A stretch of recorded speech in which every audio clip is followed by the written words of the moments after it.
মিষ্টি তো আপনারা অনেক রকমের খেয়েছেন, তবে সুজি দিয়ে এই সাদা চমচম মিষ্টিটা একবার বানিয়ে খেয়ে দেখুন, দেখবেন দোকানকেও হার মানাবে।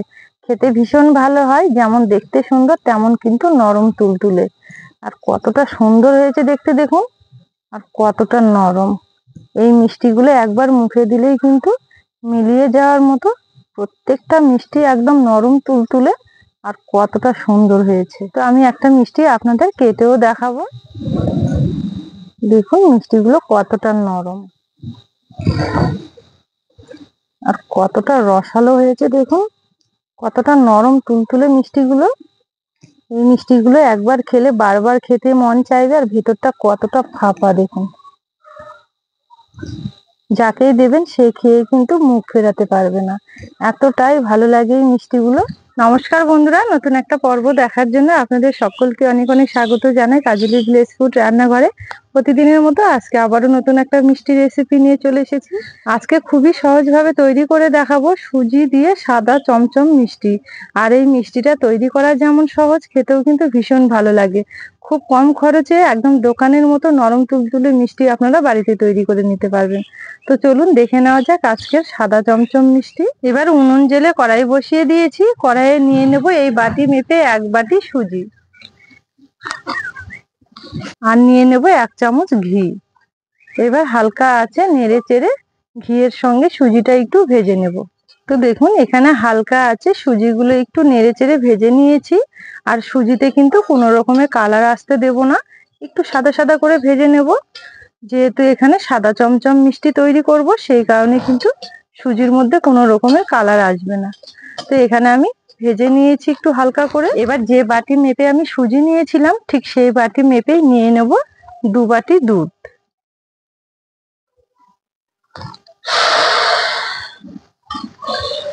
তো এখানে আমি ঘরে থাকা একদম নরমাল দুধ ব্যবহার করছি। আপনারা চাইলে কিন্তু প্যাকেটের যে গুঁড়ো দুধটা হয় সেটাও গুলে দিতে পারবেন। এবার দুধের সঙ্গে সুজিটা হালকা আছে নেড়ে চেড়ে খুব সুন্দরভাবে একটা ডো বানিয়ে নেব। তবে এখানে কিন্তু উনুনের আঁচটা একদমই হালকা রাখতে হবে, নইলে কিন্তু সুজিগুলো সেদ্ধ হবে না আর দুধটা তাড়াতাড়ি শুকিয়ে যাবে। সেই কারণে অবশ্যই হালকা আছে এই ডোটা তৈরি করে নিতে হবে। কন্টিনিউ এইভাবে নাড়াচাড়া করে খুব সুন্দর একটা ডো বানিয়ে নেব। তো আপনারা দেখে বুঝতেই পারছেন উনুনের আঁচটা কত হালকা রাখতে হবে এই সুজির ডোটা তৈরি করার সময়। এখানে দুধ ব্যবহার করেছি, আপনারা চাইলে কিন্তু জল দিয়েও তৈরি করে নিতে পারবেন। তবে মিষ্টি জাতীয় খাবারে একটু দুধ ঘি ব্যবহার করলে খেতে বেশি ভালো লাগে। চেষ্টা করবেন একটু দুধ আর একটু ঘি ব্যবহার করার। তো এইভাবে কিন্তু একটু নেড়ে চেড়ে ডোটা বানিয়ে নিতে হবে। আর এখানে সুজি আর দুধের মাপটা কিন্তু সঠিক রাখতে হবে, তাহলে দেখবেন ডোটা খুব সুন্দর তৈরি হবে। 1 বাটি সুজির জন্য 2 বাটি দুধ ব্যবহার করতে হবে, দুধ বা জল। তাহলে দেখবেন সুজিটাও খুব সুন্দরভাবে সেদ্ধ হবে আর ডোটাও কিন্তু খুব সুন্দর তৈরি হবে। তো এখানে নাড়াচাড়া করে খুব সুন্দরভাবে একটা ডো বানিয়ে নিয়েছি, হয়ে গেছে। এবার নামিয়ে নেব। তো দেখুন এখানে ডোটা কিন্তু খুব সুন্দরভাবে রেডি হয়ে গেছে। এবার থালার মধ্যে নামিয়ে এইভাবে একটু মেলে দেব, তাহলে খুব তাড়াতাড়ি ঠান্ডা হয়ে যাবে। এখানে আবারও কড়াই পরিষ্কার করে বসিয়ে দিয়েছি। এবার চিনি সিরাপটা তৈরি করে নেব। তার জন্য আমি যে বাটি মেপে প্রথমে সুজি নিয়েছিলাম সেই বাটি মেপে নিয়েছি 1 বাটি চিনি আর 2টো ছোট এলাচ। এবার দিয়ে দেবো কড়াইয়ে। আর নিয়ে নেব এই বাটি মেপে 1 বাটি জল। এবার একটু নেড়ে চেড়ে চিনিটা গলিয়ে একটু ফুটিয়ে নেব, তাহলেই কিন্তু হয়ে যাবে। চমচম মিষ্টির জন্য চিনি সিরাপটা খুব একটা মোটা করার দরকার নেই, একটু চিটচিটে ভাব হওয়ার আগ অব্দি জাল করে নিলেই হয়ে যাবে। তো দেখুন এখানে চিনি গলে খুব সুন্দরভাবে ফুটে উঠেছে চিনি সিরাপটা, আর একটু চিটচিটে মতো হয়েছে। তার হওয়ার আগ অব্দি একটু চিটচিটে হয়েছে, এই অবস্থায় নামিয়ে নেব। চিনি সিরাপটা গরম রাখার জন্য একটু থালাতে ঢেকে রেখে দেবো। আর এদিকে সুজির ডোটাও কিন্তু অনেকটা ঠান্ডা হয়ে গেছে চিনি সিরাপ হতে হতে। এবার এটা আমি একটু মেখে নেওয়ার জন্য একটুখানি ঘি দিয়ে দেব। একদম সফট করে মেখে নিতে হবে, তাহলে দেখবেন মিষ্টিগুলো খুব সুন্দর হবে। সুজিটা এইভাবে মাখাতে মাখাতে দেখবেন একটা টাইম খুব সুন্দর একদম মসৃণ হয়ে যাবে। সেই কারণে একটু সময় নিয়ে সুজিটা খুব ভালো করে মেখে নিতে হবে। তো দেখুন এখানে মেখে খুব সুন্দরভাবে একটা ডো বানিয়ে নিয়েছি, একদম সফট হয়ে গেছে। আর এইভাবে নিয়ে হাতের মধ্যে একটু মিশিয়ে দেখবেন, একদম দানাগুলো কিন্তু মিশিয়ে যাবে। আর মিষ্টিগুলো খাওয়ার সময় দেখবেন মুখে দেওয়ার সাথেই কিন্তু মিলিয়ে যাবে। খাওয়ার সময় বোঝাই যাবে না যে এই মিষ্টিগুলো সুজিতে তৈরি করা হয়েছে। সেই কারণে একটু সময় নিয়ে ভালো করে মেখে নেবেন, তাহলে দেখবেন খুব সুন্দর হবে। এবার এখান থেকে ছোট ছোট করে লেচি বের করে নেব। তো যেই সাইজে আমি মিষ্টিগুলো তৈরি করতে হবে সেই সাইজের লেচিগুলো কেটে নেব। এই মাপে আমি কেটে নিয়েছি। এবার হাত দিয়ে খুব ভালো করে একটু গোল করে নেব। তো দেখুন খুব সুন্দরভাবে গোল করে নিয়েছি।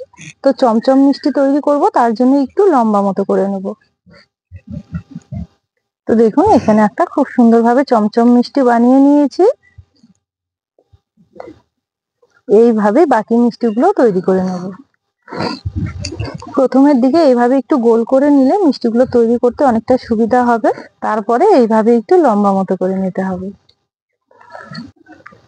দেখুন এখানে দেখতে দেখতে সব মিষ্টিগুলো খুব সুন্দরভাবে বানিয়ে নিয়েছি।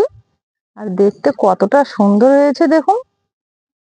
এবার এগুলো একটু তেল গরম করে ভেজে নেব। মিষ্টিগুলো ভেজে নেওয়ার জন্য আবারও কড়াই পরিষ্কার করে বসিয়ে দিয়েছি। কড়াইয়ে নিয়ে নেব কিছুটা সাদা তেল। তো তেল এখানে আমি মিডিয়াম গরম করে নিয়েছি। এবার মিষ্টিগুলো ছেড়ে দেব।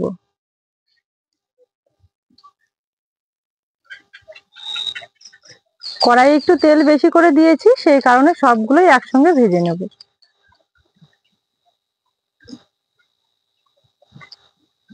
এবার সাঁড়াশি ধরে একটু তেলটা খেলিয়ে দেব। এইভাবে এইভাবে তেলটা খেলাতে খেলাতে দেখবেন খুব সুন্দরভাবে মিষ্টিগুলো ঘুরতে শুরু করে দেবে। প্রথমের দিকে কিন্তু ভালো করে নাড়াচাড়া করা যাবে না। এইভাবে একটু তেলটা খেলিয়ে মিষ্টিগুলোর গাটা একটু শক্ত করে নিতে হবে। উনুনের উপরে এইভাবে একটু ঘুরিয়ে ঘুরিয়ে ভেজে নেব। তাহলে দেখবেন চারিদিকে খুব সুন্দরভাবে হবে। আর এগুলোও কিন্তু ঘুরতে থাকবে।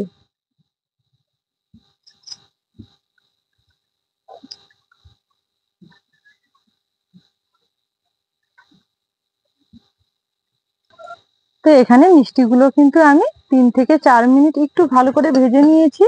আর গাগুলো একটু শক্ত হয়ে গেছে। আর কতটা সুন্দর হয়েছে দেখুন, একদম নরম তুলতুলে। এবার তেল ছেঁকে একটা থালার মধ্যে নিয়ে নেব।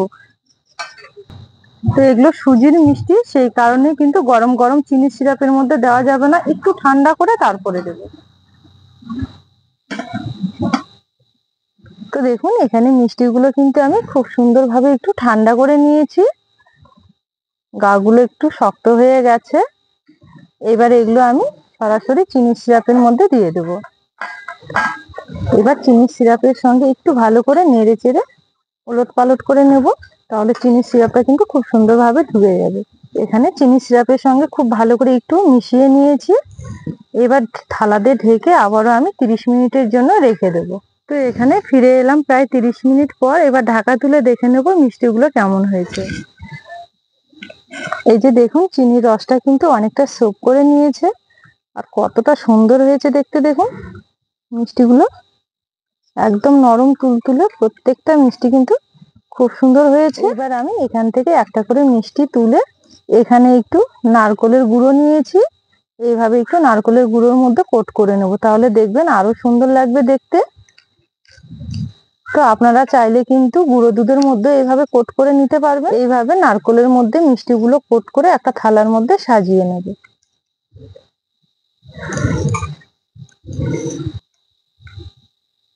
এইভাবে কোট করে নিলে খেতেও সুন্দর লাগবে আর দেখতেও কিন্তু ভারী সুন্দর হবে। তো দেখুন নারকলের গুঁড়োর মধ্যে কোট করে নেওয়ার পর একটা থালার মধ্যে সাজিয়ে নিয়েছি। আর কতটা সুন্দর লাগছে দেখতে। এইভাবে একবার মিষ্টি তৈরি করে নিলে পুরো দোকানকেও কিন্তু হার মানাবে। আর খেতে ভীষণ ভালো লাগে। তো বন্ধুরা, সুজির এই চমচম সাদা মিষ্টি আপনাদের কেমন লেগেছে অবশ্যই একটা কমেন্ট করে জানাবেন। পুরো ভিডিও দেখে যদি রেসিপি ভালো লেগে থাকে তাহলে অনেক অনেক বন্ধুদের সঙ্গে শেয়ার করবেন। আর চ্যানেলটি একবার সাবস্ক্রাইব করে নেবেন। আর প্রতিনিয়ত নতুন ভিডিওগুলো পাওয়ার জন্য পাশে থাকা বেল আইকনটি অবশ্যই একবার ক্লিক করবেন। আর ফেসবুক পেজ থেকে দেখলে পেজটা অবশ্যই একবার ফলো করবেন। আজকের জন্য রেসিপি এখানে শেষ করলাম। ফিরে আসবো পরের দিন নতুন রেসিপি নিয়ে। ততক্ষণের জন্য আপনারা ভালো থাকবেন, সুস্থ থাকবেন।